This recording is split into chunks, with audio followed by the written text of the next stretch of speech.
행복한 안식일입니다, 성도 여러분. 오늘 말씀의 제목이 뭔지 혹시 아셔요? 순서지에 기록되어 있죠. 우리는 누가 없이 살아갈 수 없다고요? 네, 서로가 없이 살아갈 수 없다. 좋은 말씀이죠.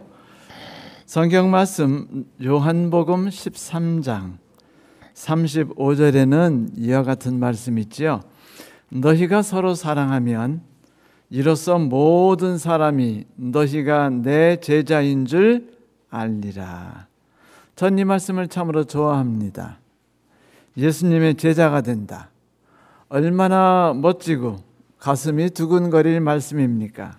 그런데 예수님의 제자가 된다는 것을 보여주는 근거가 사랑이래요. 서로 사랑하는 것. 이 세상에서 가장 쉽게 써먹으면서도 써먹기가 가장 힘든 단어가 사랑이란 단어일 겁니다. 자, 서로 사랑한다는 것이 무엇일까요? 과연 우리가 서로 사랑한다는 이야기를 듣고 그 들은 바를 그림, 빈종이에다 도화지에다가 그림을 그린다면 각기에 어떤 그림을 그릴 수 있을까요? 말로 표현하기는 쉽지만 삶으로 표현하기는 매우 어려운 단어. 가장 친숙하면서 가장 실현이 되고 있지 않은 단어. 모두가 사랑해야 된다. 우리는 서로 사랑해야 됩니다. 사랑이 제일입니다라고 말하지만 또한 가장 이행되지 않기 때문에 애매모호한 단어가 되어버린 것이 사랑이란 단어입니다.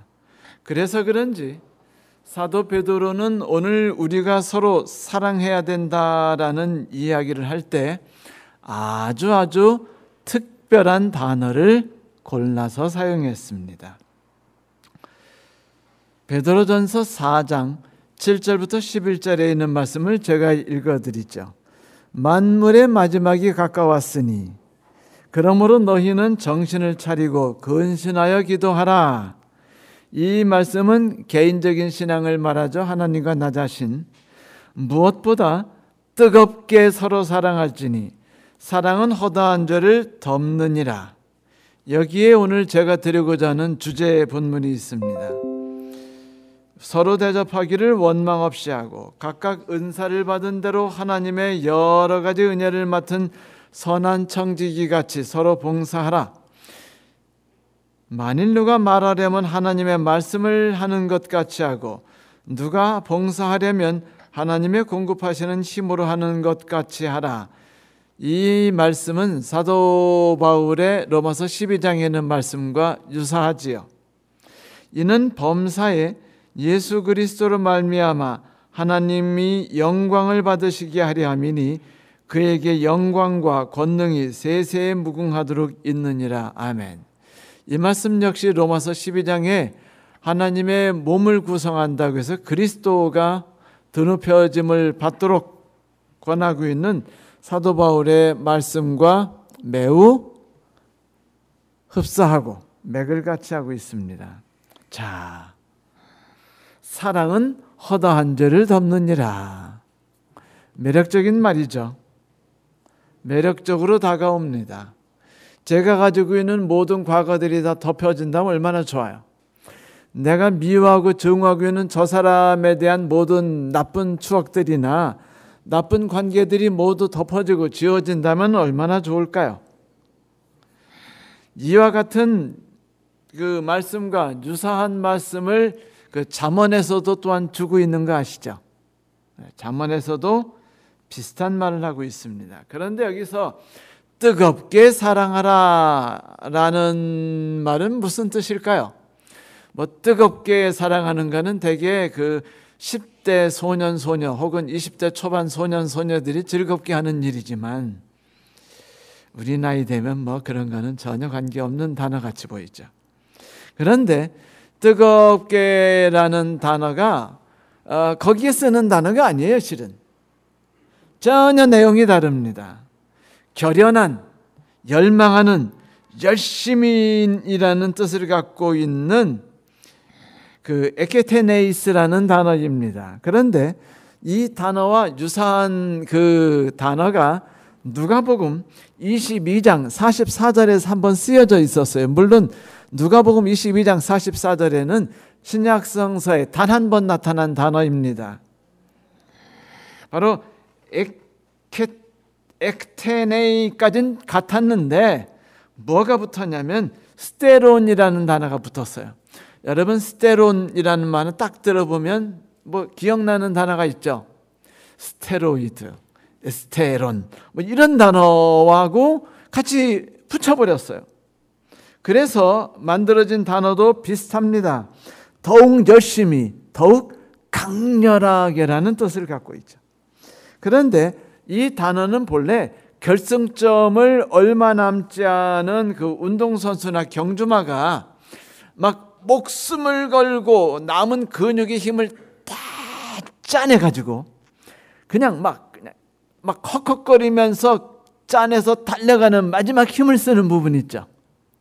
그 부분을 말할 때 사용하는 단어였습니다. 모든 힘과 모든 역량을 발휘해서 사력을 다해 앞으로 달려가는 삶, 태도, 그런 행동을 말할 때 열심히라고 말했습니다. 그러니까 우리가 말하는 뜨겁게 사랑하라는 말이 무슨 말인지 아시겠죠? 자연스럽게 이행하기는 불가능하다. 억지로 마음을 다잡고 목숨을 거는 정신이 아니면 이행할 수 없다. 결승골인점에서나 할 수 있는 그런 특별한 단어이다.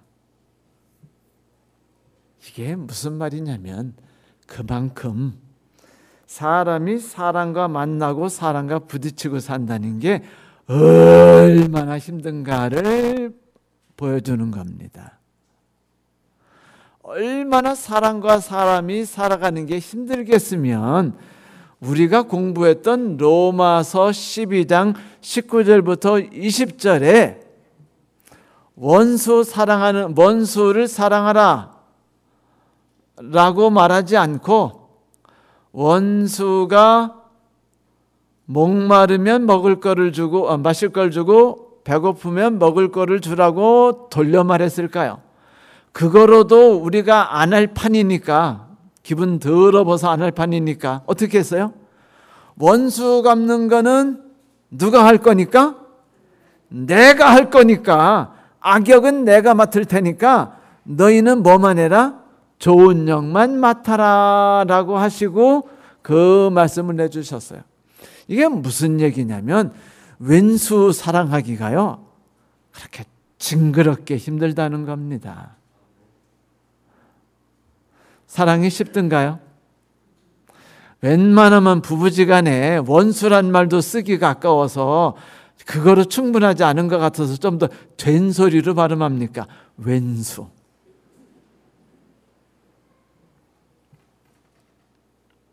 그런데 여러분, 부딪히고 산다는 게 쉽지 않아요. 만일 내가 농사 짓는 거를 좋아하고 그쪽에 재주가 탁월하다고 봅시다. 이상하게 농사일만 생각하면 막 계획이 팍팍팍팍 떠오르고, 농사일만 생각하면 막 아이디어만이 아니라 그거를 시원시원하게 착착착착 해내는. 얼마 전에 그 식물원 비슷한 곳에 가게 돼서 나무들이 무엇인가 궁금증이 떠오르기만 하면 우리 강장로님이 이건 뭐다, 이건 뭐다, 이건 어떻게 되는 거다 라고 설명해 주실 때 얼마나 속으로 살짝 짱났는 줄 아세요? 부럽고, 저 양반은 왜 저렇게 저기에 대한 탁월한 능력과 지혜가 막 샘솟아나는 것 같이 보일까? 나는 왜 그런 게 없을까? 그런데 나하고 함께 일하는 친구는요, 젬병인 거예요. 아주 이쪽에 무딘 정도가 보통 무딘 게 아니에요. 그래서 내가 짜증을 내고 가르치고 또 가르쳐도 영 가망이 없어 보입니다. 힘들어져요. 이 친구가 모종을 심었다면 다 죽습니다. 아니, 뒷마무리라도 좀 잘하고 심부름이라 잘하면 좋은데 시다도 잘하지 못해요. 그러니까 뒷마무리도 엉성해서 그것까지 내가 다 신경 쓰다 보니까 이게 머리가 빠지는 것 같아요. 도대체 이놈의 자식이 이기적인 건지 아니면 생각이 아예 없는 건지 애매모호해져요. 견디다 못해 이런 생각을 하게 됩니다. 얘하고 일을 계속하다 보면 내가 병 걸려 죽을 거야. 인내심도 설설 바닥나고 짜증이 밀려오고 병이 걸릴 것 같고. 여러분, 이게 시련이에요. 이게 고통입니다. 그리고 이게 심장병의 시작이에요. 결국은 사람이 사람과 함께 지낸다는 게 친구로 지내든 부부로 지내든 동료로 지내든 교회 같은 성도로 지내든 간에 쉬운 일이 아닙니다.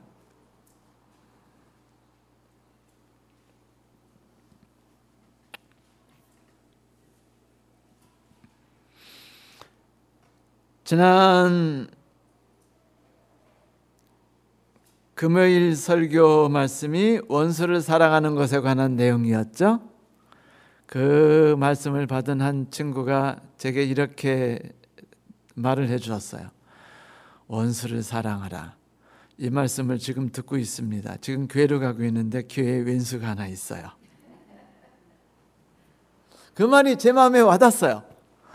그게 우리 모두의 공통된 심정이거든요.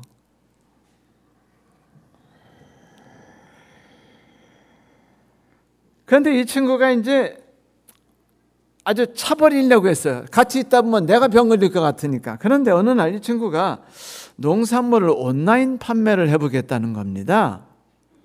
그래서 내가 그래, 네가 뭐 하는 게 뭐 있냐?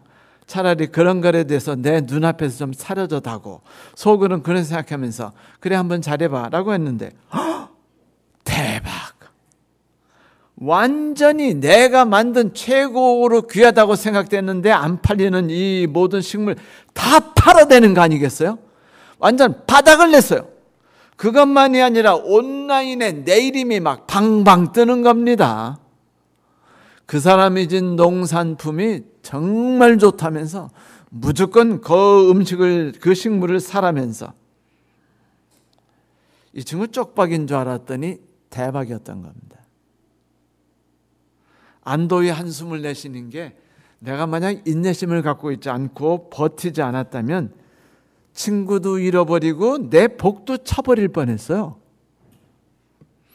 그래서 베드로의 권고대로 버티고 또 버티고 얻는 힘도 짜내서 견디고 인내하고 배려하고 지혜를 나눠주고 도와주는 그런 사랑의 행위를 하는 것이 우리 인생에 있어서 우리를 암에 걸리게 하는 좀먹는 것일 수도 있지만 한편으로 그것이 우리의 삶에 대박이 오게 할 수 있다는 것을 우리는 인생의 경험을 통해서 잘 알게 되지요. 그렇지 않습니까? 이게 인생이에요. 부딪히면 또 부딪힐 수 있고 멍들고 상처 입을 수 있고 아니면 멋진 팀으로 대박도 날 수 있고 내 인생도 쫙 펴질 수 있고 어쩌면 누군가 함께 살아간다는 것이 그 누구가 가족이든 이웃이든 한 교회 성도이든 아니면 직장인이거든 동료이든 간에 그들과 함께 부딪히고 살아간다는 건 정말 힘든 일이에요. 쉽지 않은 일입니다. 하지만 대박 나는 것도 사실이죠. 이거를 잘 이해한 베드로 우리에게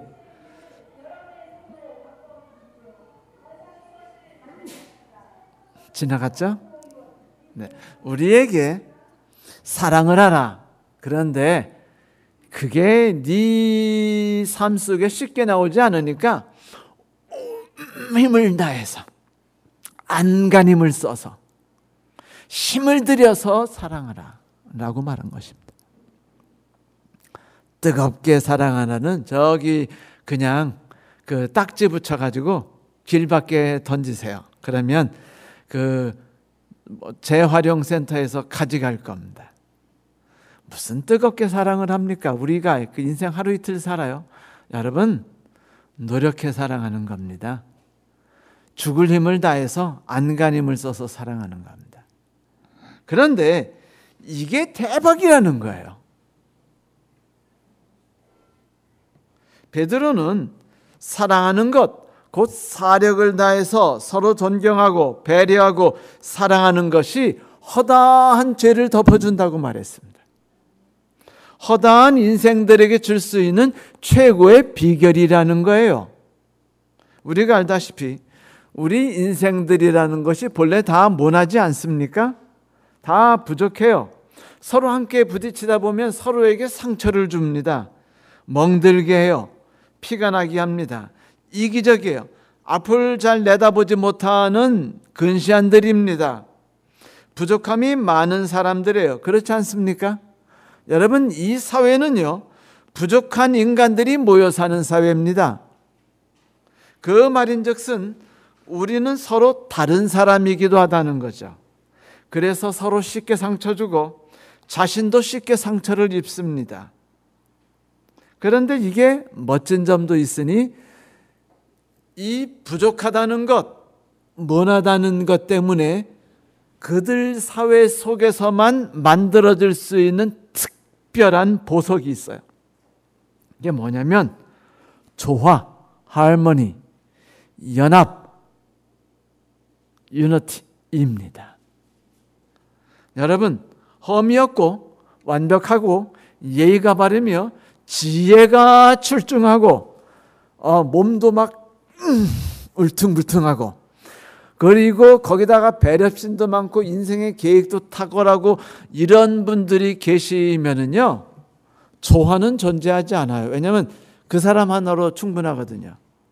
그다음에 그런 분들이 모이면 워낙 모든 것에 완벽하기 때문에 그분들이 일하면요, 2명이 필요 없어요. 1명이면 좋게요. 2명 있어봤자 떼창밖에 안 됩니다. 여러분, 사부 합창이 왜 만들어지는 줄 아세요?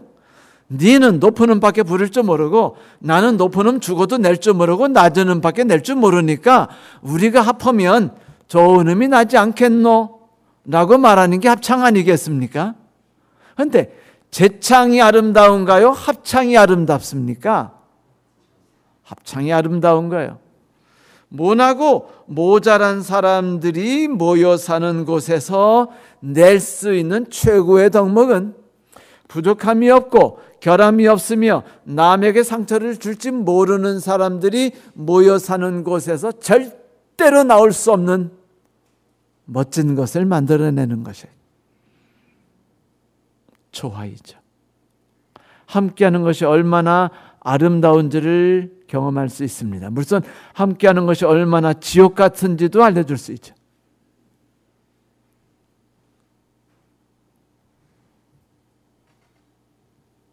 그래서 우리는 함께 살아가기 위해서 사력을 다하는 겁니다. 어제도 사력을 다했고 오늘도 사력을 다합니다. 그러나 어쩝니까? 우리의 왕이신 하나님께서 온 우주를 창조하시고 우리 인류를 만드신 다음에 인류가 죄에 빠진 뒤에 우리를 구원하시기 위해서 저 십자가에 달려 돌아가지 않으셨던가요?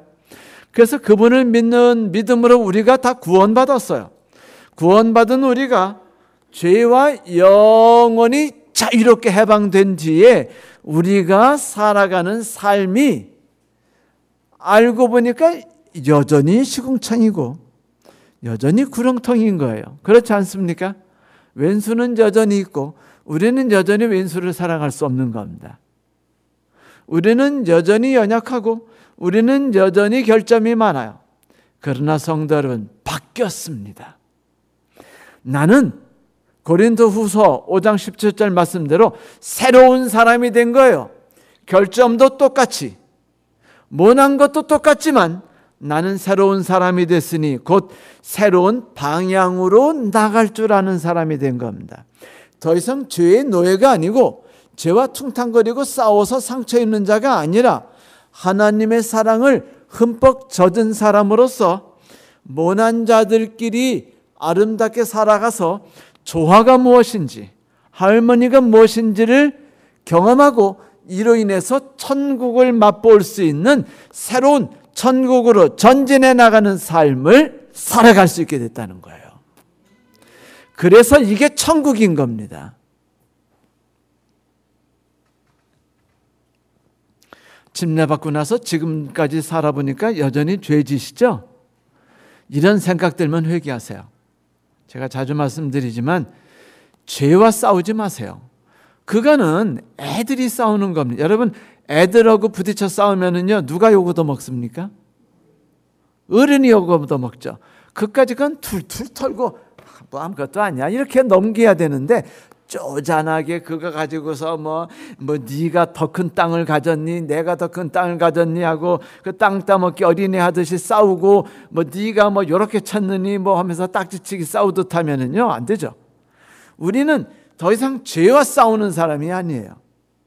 우리는 모난 사람이지만, 결함이 많은 사람이지만, 하나님이 주신 새로운 사랑 법칙 속에서 그분께 속한, 오직 그분에게 속한 사랑 안에서 인생을 새롭게 즐기는 멋진 삶을 살아가게 됐다는 겁니다. 아멘 아닙니까? 똑같은 사회, 똑같은 왼수들, 똑같이 더러운 놈들, 똑같은 문제아들이 즐비하지만 거기가 천국이 됐어요.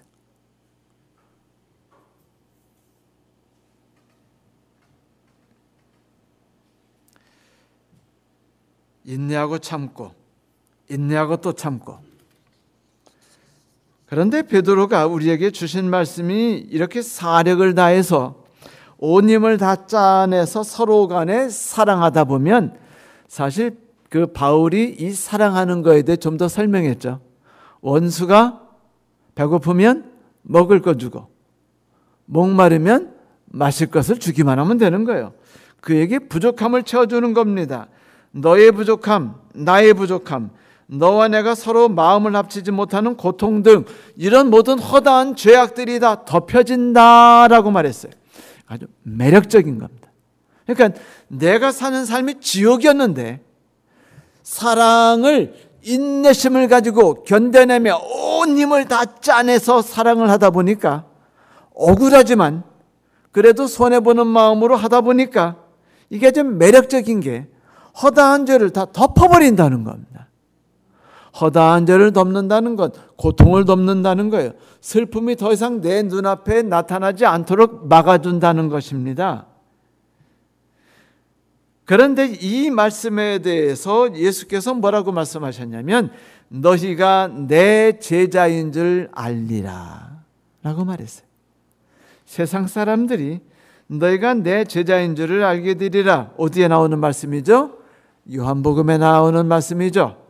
사랑은 하나님께 속한 것이니 너희가 서로 사랑하면 세상 사람들이 너희가 내 제자인 줄 알리라. 내 제자인 줄 안다는 소리는 너희가 나를 닮은 그리스도인이 됐다는 것, 드디어 그리스도인이 무엇인지를 보여주는 사람이 되었고, 드디어 너희들도 누군가에게 그리스도인이 가치와 덕을 나눌 수 있는 사람이 되었다라는 말이라고 했죠.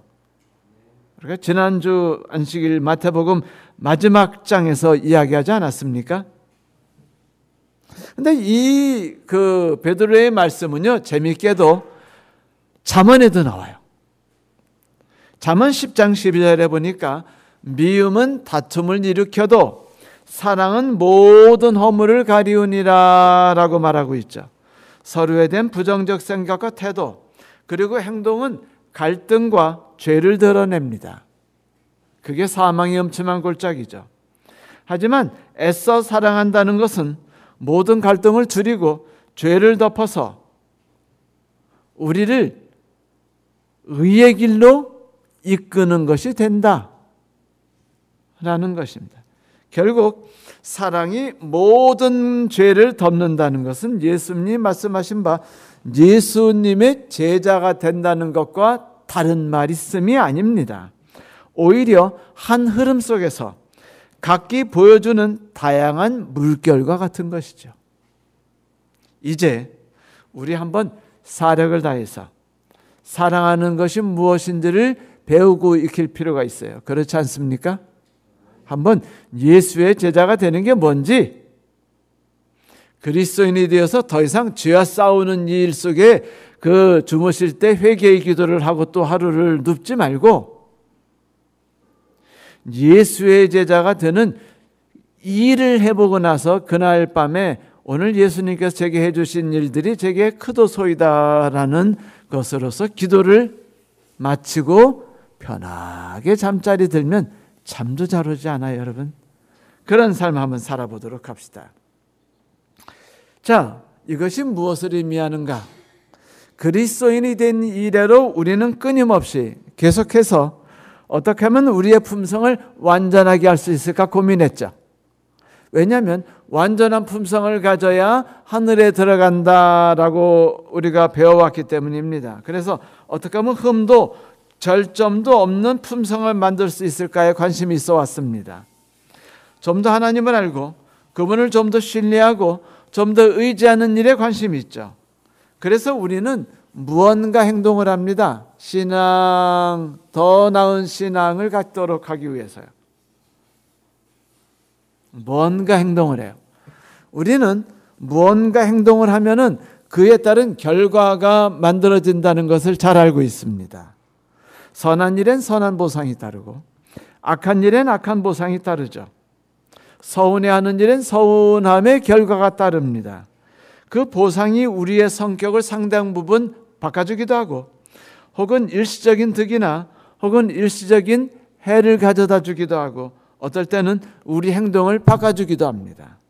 그런데 행동은요, 크게 두 가지로 나누게 돼요. 첫 번째는 자신의 행동이 자신에게 국한돼서 자신에게만 영향을 미치는 행동. 그게 베드로가 말한 바 마지막에 가까웠으니까 뭐하라? 기도하라. 목숨을 걸고 기도하라라는 말 속에서 나오는 것이죠. 그것은 목숨을 걸지 않으면 하나님과 연합되기가 쉽지 않다는 겁니다. 부부가 서로 자꾸 말하지 않으면 나중에 어떻게 돼요? 이혼하죠. 똑같아요. 목숨을 걸고 기도하라는 건 바로 그런 뜻입니다. 그런데 서로 딴 말하면 재밌을까요? 재미없을까요? 나는 하나님께 다고만 기도하고 해다고를 줄여서 다고라고 그랬어요. 해다고라고 기도하는데 하나님은 딴 얘기하시고, 그래서 서로 간에 딴 얘기만 하면은요, 나중에 우리가 말하면 성격 차이인가 봐, 이혼합시다, 이렇게 되는 거예요. 기도는 해다고가 아니에요. 기도는 그분의 이야기를 듣고 그분의 마음을 듣고 우리의 마음을 헤아리고 갈등과 슬픔을 노래하고 하면서 서로가 상대방의 마음과 내 마음을 융화시키는 것이 대화이고, 이게 바로 기도입니다. 뭘 해야 될지 아무 생각이 안 날 수 있죠.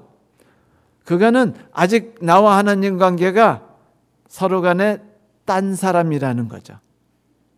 서로 친해지면은요, 계속 이야기가 나오게 돼 있어요. 그냥 아무 의미 없이 흐흐흐흐 뭐 이런 식으로 낄낄 이런 식으로라도 그냥 10줄을 써도 마음이 통할 수 있는 그런 거죠. 그냥 중요한 거는 같이 있으면 되는 거예요.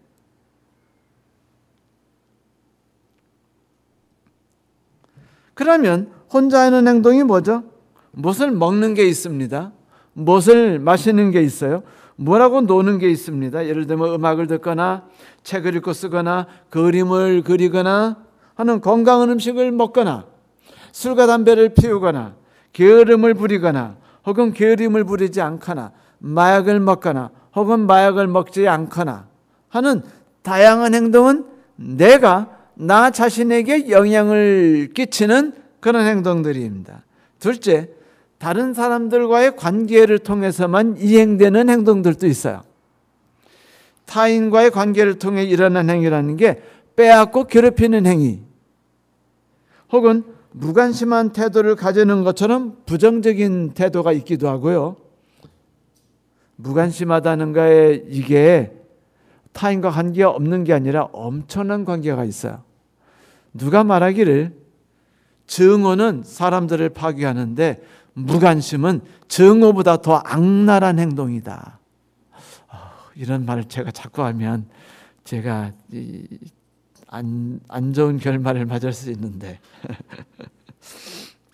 했습니다. 자, 악한 행동보다 더 악한 행동이요, 남의 재산을 빼앗고 두들겨 패는 것보다 악한 행동이 무관심이래요. 우리는 무관심이 악한 행동보다 덜 나쁘다고 생각하죠. 근데 실은 무관심이 더 악하답니다. 실제적으로 심리학자들도 그런 관련된 여러 가지 그 글들을 쓴 것을 우리가 볼 수 있어요. 반면에 불쌍히 여기고 가까이가 손을 내미는 행위도 있죠.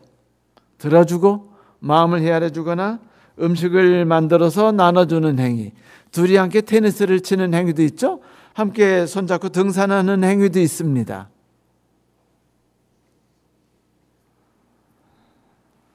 하나님께서는 이 두 가지의 행동 방식에 대해 관심이 많으셔요. 그래서 십계명을 들여다보면 신기하게도 이 두 부분을 다 다루고 있죠. 십계명의 첫 부분은 나 자신과 하나님과의 관계를 이야기하고 있습니다. 그것도 사실은 관계예요. 나 혼자만 속에서 일어나는 건 없습니다. 여러분, 나 혼자만 있다고요? 자연인이 세상 삶이 싫어서, 혐오스러워서, 지쳐서 내가 상처났기 때문에 이제 숲으로 들어가신 분이죠. 그런데 숲으로 들어간다고 해서 혼자 삽니까? 나는 혼자 삽니다. 행복해요. 그거 거짓말이에요. 왜냐하면 잘 때 꿈에 들어오거든요. 그래 안 그래요? 꿈에 고놈이 생각나요. 내게 한 일이 생각나요. 그리고 이루지 못한 사랑을 만들어내는 상상을 하게 됩니다. 다 타인인가요? 나 혼자인가요? 귀신에 쫓겨다니는 생각도 해요. 꿈을. 그럼 그것도 타인인가요? 난가요? 우리의 꿈은 신기하게도 반드시 나와 누군가와 연관된 꿈을 꿔요. 그러므로 우리가 자연인이 되어서 그 여유자적하게 그 노자가 꿈꾸었던 삶을 살려 한다 할지라도 실제로 우리의 삶은 누군가 매여 있고 누군가와 연결되어 있는 법입니다. 그래서 하나님께서는 너 자신의 스스로 삶이 최소한 하나님과 연결되어 있는 삶인데 그것을 네가 한번 해봐라 라고 말한 것이 첫 번째부터 네 번째 계명이었죠. 그런데 그것만으로는 병에 걸려요. 여러분, 식물에게 그 질소 인상 카리만 줄까요? 그래 어떻게 될까요? 식물이 돌아가시죠. 다른 여러 가지도 필요해요. 아무 영양가 없는 물도 필요하고, 그렇죠?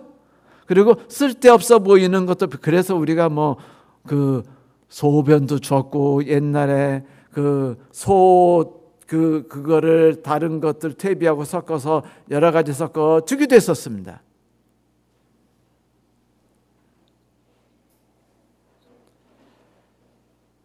그것만 필요한 게 아니다. 다른 것도 필요해요. 그래서 네 번째 계명부터 10번째 계명은 다른 사람과 나 사이의 삶의 관계를 정의하고 있습니다.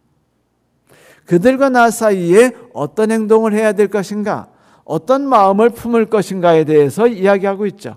그러므로 십계명은 첫 번째부터 네 번째 계명 속에서 나 혼자 그리고 나와 하나님 관계를 말하지만 네 번째부터 10번째 계명을 통해서 나와 누군가와 그 왼수도 포함됐죠.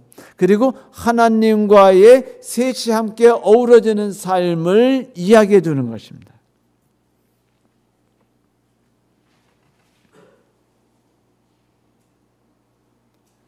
이렇게 십계명이 그들과 관련된 행위와 관련된 계명들을 이야기해 줬어요. 부모 공경하는 것, 살인, 간음, 도둑질, 거짓말, 탐욕. 그런데 예수께서 이 말씀하실 때 그 성경 하나를 빼고 이웃을 내 몸과 같이라는 말씀으로 바꿔두신 적이 있었죠. 이 계명들은 흥미롭게도 스스로에게 영향을 미치는 행위들, 곧 절제, 근면, 게으름, 성실, 진취성, 용감함에 대해서 큰 관심을 베풀지 않아요. 그렇죠? 그런 거 관심 베풀던가요? 십계명에서? 그렇지 않습니다. 오히려 사랑, 이해, 용서, 동정심, 보살핌 이런 것에 관심을 두고 있어요. 신기하지 않습니까? 우리가 멋진 덕목이라고 생각했던 것들이 십계명에 나오지 않고 있다는 겁니다. 그래서 출애굽기 34장 6절을 보면 하나님에 대해서 정의를 내릴 때 그분이 어떤 하나님이라고 말하는 줄 아세요? 여호와로라 여호와리라 자비롭고 은혜롭고 노하기를 더디하시며 인자와 진실이 많으신 하나님이라고 말하지 않습니까? 그 하나님의 특질이 뭡니까?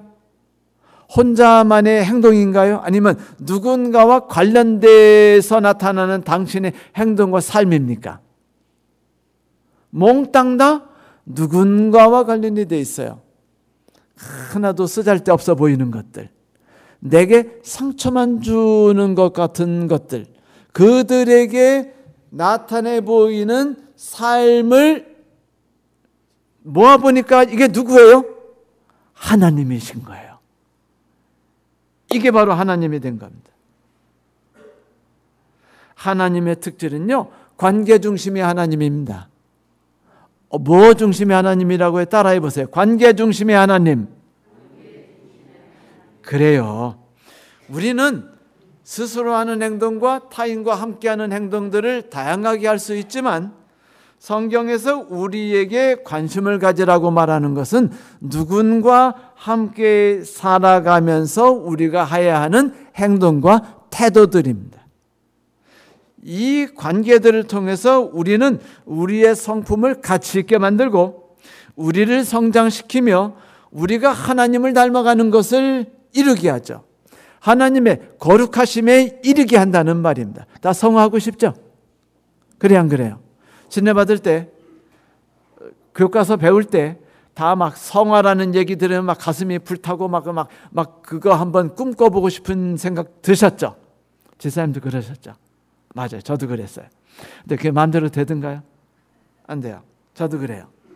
그런데 이것들을 이루는 데 있어서 우리가 뭐 음식물을 먹고 뭐 열심히 기도하고 새벽에 일전하고 부지런하고 근면하고 그런 거 다 쳐버리세요. 중요합니다. 제가 쳐버리란 말은 나쁘다는 게 아니에요. 매우 필요하고 가치 있는 것들이나 하나님이 정작 우리에게 관심을 주고 이끄시는 건 뭐냐면 타인에 대한 겁니다. 뭐에 대한 것이라고요? 하나님조차도 타인에 대해 관심을 가지실 때 그분을 하나님이라고 말했어요. 그렇다면 내가 인간이라고 말한다면 그것 역시 내가 누군가와 얽혀 있으니까 내가 인간이 아니겠습니까? 이제 사랑의 사도라고 말하는 요한이 사랑에 관해서 기록한 말씀 한번 보죠. 사랑하는 자들아 우리가 서로 사랑하자. 사랑은 하나님께 속한 것이니 사랑하는 자마다 하나님께로 나서 하나님을 알고 사랑하지 아니하는 자는 하나님을 알지 못하나니 이는 하나님은 사랑이라. 하나님의 사랑이 우리에게 이렇게 나타난 바 되었으니 하나님이 자기의 독생자를 세상에 보내심은 그로 말미암아 우리를 살리려 하심이라. 사랑은 여기 있으니 우리가 하나님을 사랑한 것이 아니요 하나님이 우리를 사랑하사 우리 죄를 위하여 속하기 위하여 화목제로 그 아들을 보내셨습니다. 사랑하는 자들아 하나님이 우리를 이같이 사랑하셨은즉 우리도 서로 사랑하는 것이 마땅하도다. 그래요. 이렇게 해서 우리가 하나님 안에 거하고 하나님이 우리 안에 거하시고 우리가 하나님을 닮아가고 하나님이 인간을 창조하신 원래의 뜻대로 우리가 하나님같이 되고 하나님이 되는 길은 하나밖에 없어요. 그게 뭐죠? 모나고 모자라고 부딪히고 상처 주는 사람들끼리 함께 모여서 사는 삶입니다. 거기서 오직 하나님께 속한 그 사랑이라는 것들을 우리가 억지로 힘을 내서 사력을 다해서 해보는 거예요.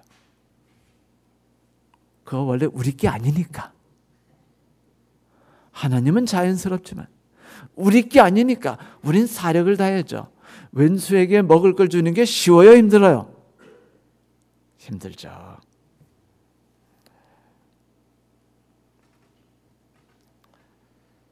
이게 성화이고 이게 하나님의 관심을 두시고 일하시는 제1 목적입니다. 이게 십계명의 중심 사상이에요. 놀랍지 않습니까? 하나님이 말씀하셔요. 첫째, 사랑은 하나님 거고 우리에게 속한 것이 아니다. 둘째, 하나님께서 당신의 아들을 이 땅에 보내서 화목제로 삼으셔서 이로 인해 우리가 사랑이 뭔지를 맛보게 되고 그 행복을 알게 됐다. 세 번째, 만약 우리가 사랑 안에 구하고 사랑을 실현시켜 본다면 쉽진 않지만 노력을 해서 필사적으로 하나님께서 우리 안에 함께 하시는 걸 우리가 드디어 경험하게 될 것이다. 너무 멋진 말이에요. 이런 말도 제가 할 줄 알았으면 좋겠어요. 근데 좋은 말은 다 성경에 들어있죠. 성도 여러분, 세상에 완전한 품성을 가지고 하늘에 들어갈 수 있는 사람은 아무도 없습니다. 제가 아니면은 제 손가락에 장을 지질게요. 완전한 품성을 가지고 하늘에 들어갈 수 없어요. 여러분 딱 보면요, 제 할 나라 못 가고 제 할 나라 못 가는 게 마치 뭐 같으냐면요, 새로운 대통령이 나타나셔서 장관들을 뽑으시겠노라고 말만 하면은 야당에서 걔는 싹수가 노랗고 얘는 악당이고 얘는 돈을 너무 많이 훔쳐먹었고 얘는 자녀 교육에 아주 그냥 있을 수 없는 악한 짓을 저지를 것밖에 없어요. 그래 안 그래요? 다 그런 사람밖에 없잖아요. 그게 인생입니다. 좋은 인간 뽑아낼 수 있으면 얼마나 좋겠습니까마는 불가능해요. 그런데 그들이 천국을 만들고 그들이 하늘에 간대요. 변화하지 않아도 좋아요. 중요한 건 뭐냐면 사랑을 맛보고 사랑을 함께 나눠보는 삶을 살아보는 겁니다. 네가 있어서 행복하다는 걸 느끼게 되는 거예요. 너하고 내가 있으니까 화음을 맞추게 돼서 우리가 함께 있으니까 아름다운 음악이 만들어진다는 것을 깨닫게 됐을 때 그게 천국입니다. 나는 이미 천국에 들어간 거고 그 천국을 맛본 사람은 하늘 천국에도 들어가는 겁니다. 아멘이 아닙니까? 맞아요. 완벽한 품성을 가지고 하늘에 들어갈 수 있는 사람은 없습니다. 하나님도 관심이 없으셔요. 오히려 하나님은 결점을 가지고 있는 사람들이 함께 만드는 완벽한 팀을 원하시는 거예요. 뭐라고요? 결점을 가지고 있는 사람들이 함께 팀을 만들어서 일구어내는 완벽한 팀. 그게 바로 즐겁지 않을 때 듣는 베토벤의 7번 교향곡이겠죠. 명랑하고 즐겁고 야망을 갖고 싶을 때 듣는 베토벤의 3번 교향곡일 겁니다. 웅대하고 뜻을 품게 하는. 그러나 그것들은 다 악기와 악기들이 모여서 베토벤은요, 이 음이 더 효과적이길 위해서 어떻게 했는 줄 아세요? 더 모았어요. 어떻게 했다고요? 더 모았어요. 오버에 둘? 안 돼. 4개는 돼야 돼. 서로 피 터지게 싸울 텐데요. 그래도 4시야 돼. 이런 식으로 우겨가지고 현대인들이 꿈꾸는 교향악단을, 심포니를 만든 게 베토벤입니다. 근데 그가 꿈꾼 게 그거예요. 다르든 모자르든 상관없이 더 많이 모여놓고 함께 있게 하면은 더 아름답고 더 위대하며 더 천상의 꿈을 꾸는 것들이 만들어지지 않겠는가. 하나님이 지금 꿈을 꾸고 계셔요. 여러분과 내가 문제가 많은 사람들이지만 우리가 만약 하나님의 사랑 안에 거해서 관계라는 이 삶 속에서 우리가 잘만 헤엄쳐 간다면 서로를 배려하고 힘을 내서 사력을 다해서 없는 것을 억지로 끌어내서 마지막 그 긁어낸 1,000원까지 다 더해가지고 투자한다면 성도 여러분, 천국이 우리께 될 겁니다. 이제 우리는 이번 주부터 시작하는 한 6개월 정도 갈 관계중심 전도라는 이제 삶에 빠지게 될 겁니다. 성도 여러분, 이 시간을 통해서 우리가 함께 천국을 맛볼 수 있게 되기를 바랍니다. 하나님이 꿈꾸시는 사회를 내가 사는 사회에 만들어보는 행복감을 꿈꾸게 되길 바랍니다. 마치 레고를 짜맞추듯이. 그래서 나만의 멋진 세상을 함께 일구어 나가듯이. 하나님 은혜가 저와 여러분에게 함께 하시기를 바라면서 오늘 말씀을 마칩니다. 감사합니다.